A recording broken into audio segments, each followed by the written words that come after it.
Le président Henri Konan Bédié n'est plus.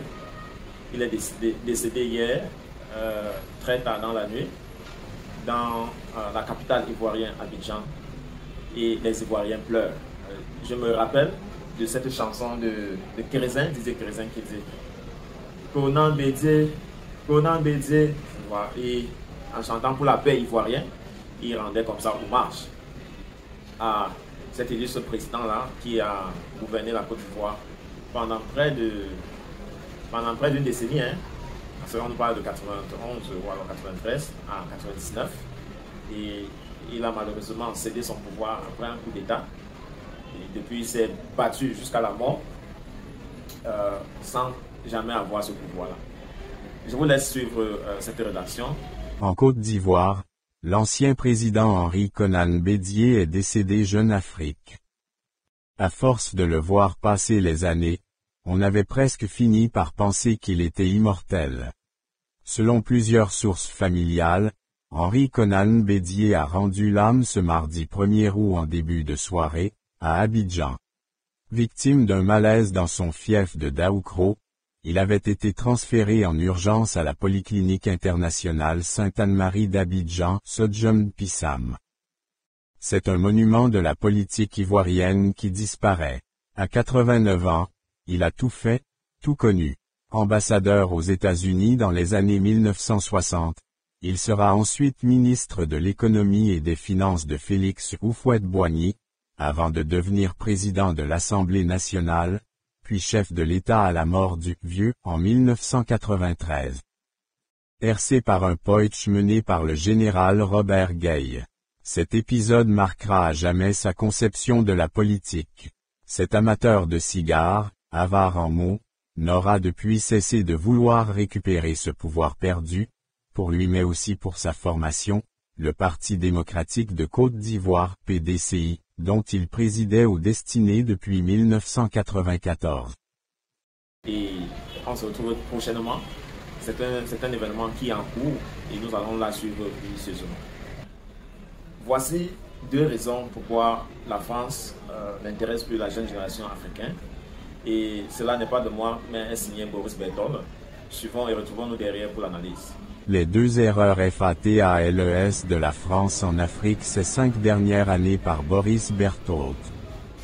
Le problème principal de la France en Afrique, ce n'est pas le sentiment anti-franquais qui est en réalité un concept faux tout net, c'est l'absence d'une politique africaine cohérente de la France dans un monde en pleine reconfiguration des rapports géopolitiques. Il y a ce sentiment qu'à Paris la classe politique est majoritairement composée d'acteurs qui ont une méconnaissance criarde des dynamiques sur le continent. Ont de l'Afrique une conception franco-africaine des rapports matinés de racisme. Cette classe politique n'a de confiance qu'à l'argent et aux intérêts économiques.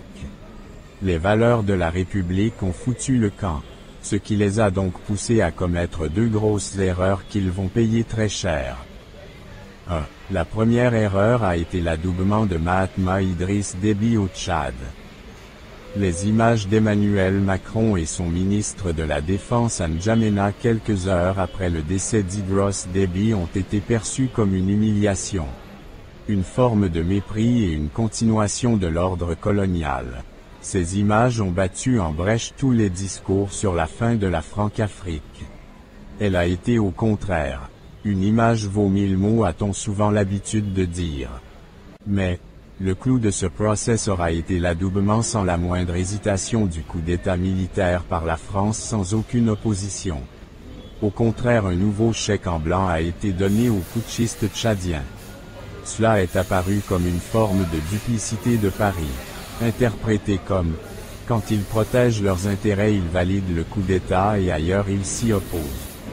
Cette ambivalence et cette duplicité s'est déroulée aux grandes dames, des valeurs de la démocratie et des droits de l'homme.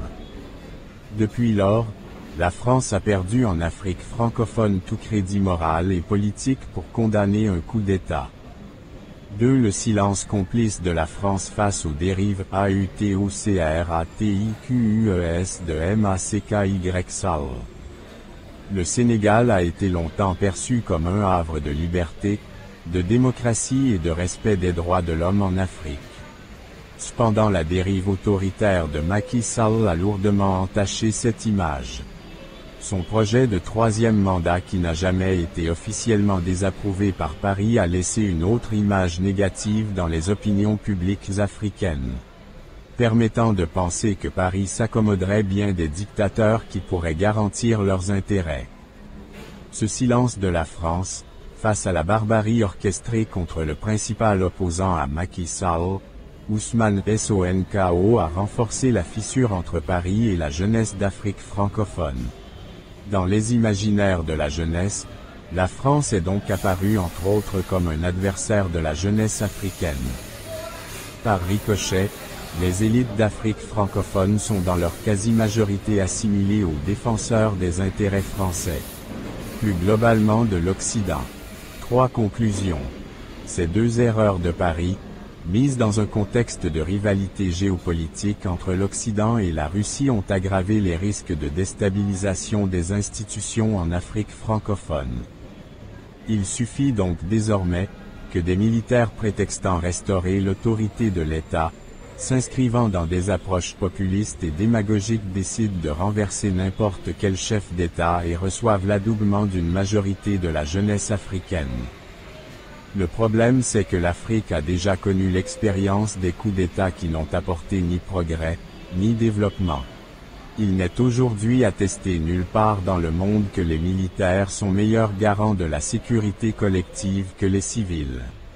Dès lors, l'avenir de l'Afrique francophone n'est certainement pas dans le retour des militaires au pouvoir, mais l'émergence d'une élite mieux consciencieuse des intérêts des populations qu'elle est censée servir.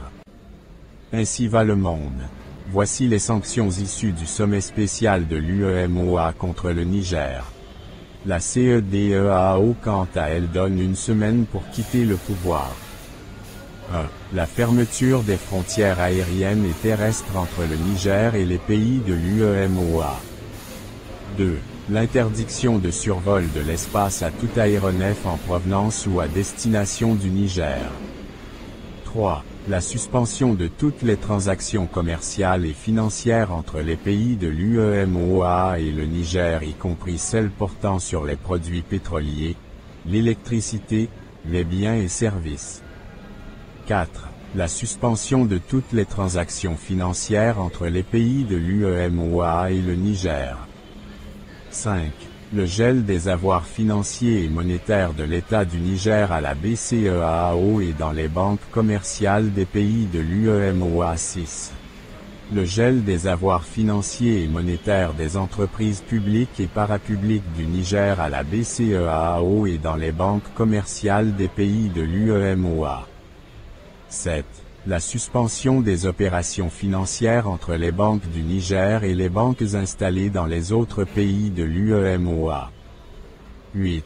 La suspension de toute assistance et transactions financières en faveur du Niger par les institutions de financement de l'UEMOA, particulièrement la BOAD. 9. L'interdiction de voyage pour les auteurs de cette tentative de coup d'État, le gel de leurs avoirs financiers et la confiscation de leur patrimoine. 10. L'interdiction de voyager, le gel des avoirs ainsi que la confiscation des biens s'applique à toutes les personnes civiles ou militaires qui participeraient à des institutions organes de gouvernement que tenteraient de constituer les militaires dans ce coup de force. Elle s'appliquerait également aux familles des personnes concernées qui seraient en outre interdites de séjour dans les pays de l'espace UEMOA. Par ailleurs, les chefs d'État et de gouvernement de l'UEMOA, réaffirmant que le seul et unique chef d'État du Niger est le président Mohamed Bazoum, en conséquence seuls les actes officiels émanant de lui et de ses représentants sont reconnus par l'UEMOA. En rappel, la CEDEAO, au terme de son sommet extraordinaire, a pris également des sanctions très dures avec effet immédiat. Une semaine pour que la junte du Niger libère et réinstalle le président Bazoum, sinon toutes les options sont ouvertes, y compris une intervention militaire. Ainsi va le monde. Félicitations, si tu es encore là, tu fais partie des 0,1% des gens qui finissent tout ce qu'ils ont commencé. N'oublie surtout pas de revisiter la chaîne pour fouiller d'autres contenus qui t'auront échappé lorsque tu n'étais pas encore abonné ici. Et n'hésite pas de recommander cette chaîne à d'autres personnes qui font des recherches sur le Cameroun ou alors qui aimeraient être au parfum de l'actualité de la politique camerounaise. N'oublie surtout pas de liker, c'est gratuit. Commenter également est gratuit. Et c'est l'une des choses que tu peux certainement faire pour apprécier nos contenus. Retrouvons-nous très prochainement. Reste scotché sur notre chaîne. À très bientôt.